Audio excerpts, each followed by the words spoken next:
The air was biting cold that morning, the kind of chill that gnawed at bare fingers and stiffened breath into little clouds. 200 fresh recruits stood in formation at the base of the military training course, their eyes wide as they stared at the towering obstacle before them, a 12-foot wooden wall. Most of them had never seen a structure like it before. It was higher than anything they had ever climbed in school gyms, playgrounds, or even backyard fences. This wall wasn't just wood and nails up. It was a silent test, one that seemed to whisper, "You don't belong here." The drill sergeant barked, "Let's see what you're made of." One at a time, get over that wall. One by one, recruits attempted to climb. Some managed halfway before sliding back down. Others jumped, clawing at the wood, only to scrap their hands and fail. Soon, the wall stood undefeated, a giant monument to their doubt. Murmurs spread, confidence cracked. The sergeant's patience thinned. "What's wrong with you all? You want to wear this uniform? Then prove it." But the recruits froze, their boots planted in mud. No one dared to move forward. That's when the sound of a broom swishing against concrete cut through the silence. Everyone turned. At the edge of the field stood Mr. Joe,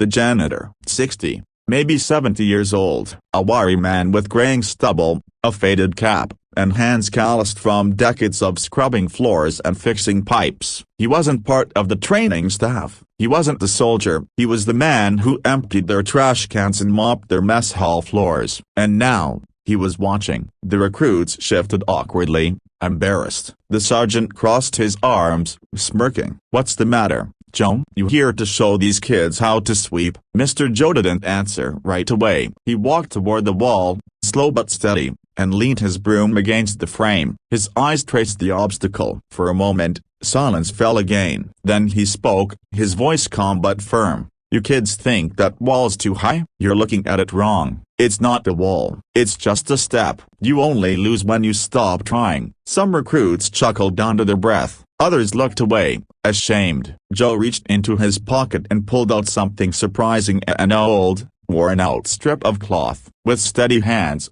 he tied it around his head, covering his eyes. The sergeant laughed out loud. "What are you doing, old man?" Joe ignored him. He stepped back, tested the earth with his boots, and then, without a hint of hesitation, he sprinted. The recruits gasped. His legs pumped like pistons, his arms swung with practiced rhythm, and when he reached the wall, he didn't slow down. His hands gripped the edge as though they knew it by heart. He vaulted upward, his body flowing with the kind of muscle memory you don't forget, and in one motion he was over, blindfolded. The recruits erupted in stunned silence. The sergeant's jaw dropped. Joe landed on the other side, knees bending with practiced ease. He straightened up, tugged down his cap, and called out, "If an old janitor can do it blindfolded, what's stopping you with your eyes wide open?" Something shifted in the recruits. The wall no longer looked impossible. It looked a broken bar defeatable. One stepped forward, then another. Soon, a line formed. With Joe's words echoing in their heads, they attacked the wall again, and not as a barrier, but as a challenge. Hands reached higher, boots dug deeper, and one by one, recruits began making it over. By the time the last one climbed down the far side, muddy and breathless but triumphant, the entire group was cheering, clapping each other on the back. The sergeant, though reluctant to admit it, gave Joe a sharp nod of respect. That night, in the barracks, the recruits whispered about the janitor. Who was he really? Some said he must have been a paratrooper. Others swore he was special forces. But no one knew for sure. Joe never talked about himself. A week later, one recruit stayed behind after mess duty and found Joe sweeping quietly. "Sir," the recruit said hesitantly, "how did you know how to do that?" "The wall, I mean." Joe leaned on his broom, smiled faintly, and replied, 40 years ago, they called it training. These days, they call it janitor work. Doesn't matter what the title is, what matters is showing up, giving your best, and helping the next person believe they can do more than they thought."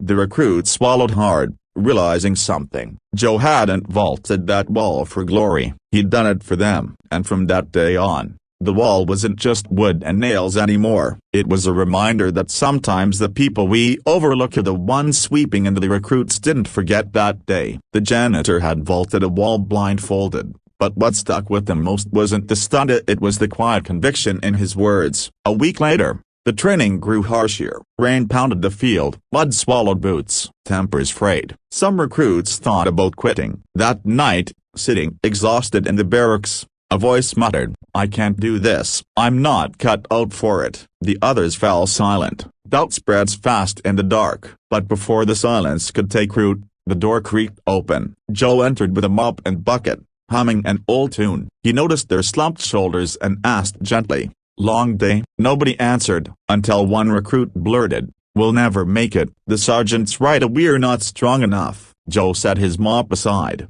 walked over, and sat down on a bunk. For a moment, he didn't speak. Then he rolled up his sleeve. The room gasped. Faded ink stretched across his forearm, a military tattoo, worn, scarred, but unmistakable. Joe's eyes softened. 40 years ago, I was right where you are. I was 19, scrawny, scared. I failed that wall the first 3 times, too." "You're a soldier?"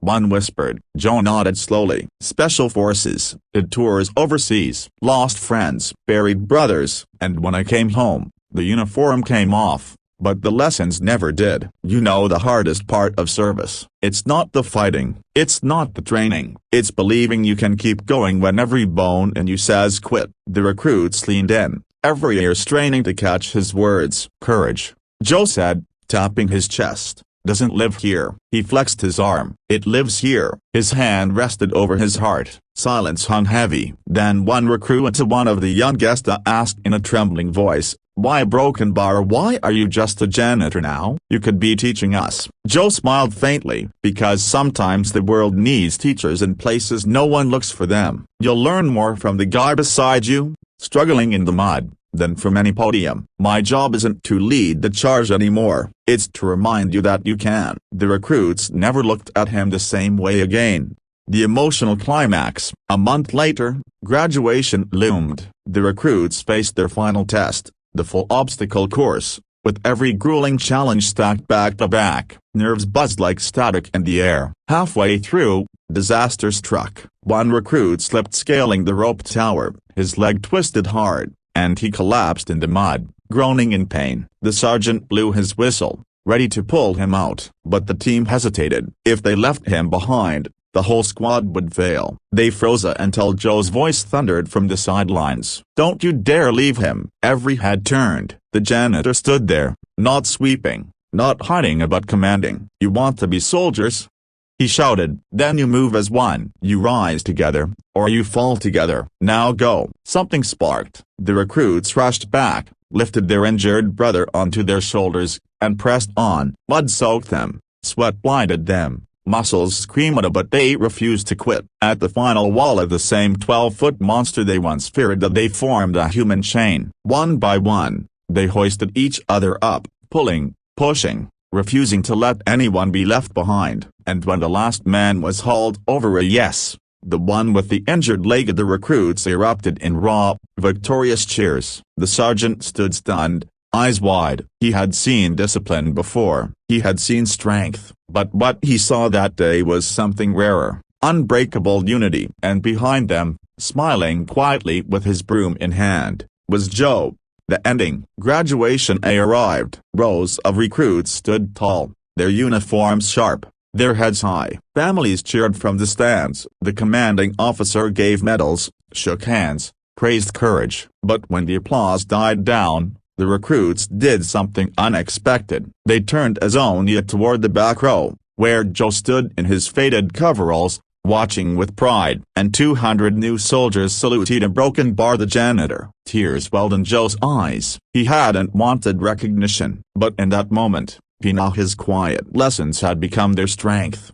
Final message. True greatness isn't measured by rank, title, or medals. It's measured by the lives you touch, the hope you spark, and the courage you inspire in others. And sometimes, the greatest warrior in the room isn't the one in uniform. Weeks passed after graduation. The recruits were shipped to different bases, scattered across the country, ready to serve. But every single one of them carried Joe's lesson in their hearts. For many, it became a mantra. The wall is just a step. One night, years later, in a dusty desert overseas, One of those recruits and now a sergeant himself faced a moment eerily similar. His unit was pinned down, fear creeping in, the mission crumbling. His men looked at him with doubt in their eyes. And in that silence, he remembered Joe, blindfolded, vaulting the wall. He rose, calm but firm. "We move as one. No one gets left behind." The words weren't his, they were Joe's, and they carried weight. His team followed, the courage reignited, and they made it through. That sergeant would later say, in letters home, that the wisdom of a janitor saved their lives more than once. Back at the base, meanwhile, back on American soil, Joe kept sweeping floors, fixing pipes, pushing his mop bucket through silent halls. Recruits came and went, each generation facing the same doubts, the same impossible walls. And whenever they froze, whenever fear took over, Joe was there. Sometimes with words, sometimes with silence, sometimes with another shocking display of unexpected strength. He never asked for medals, never told war stories for glory. He simply gave pieces of himself so others could find their own courage.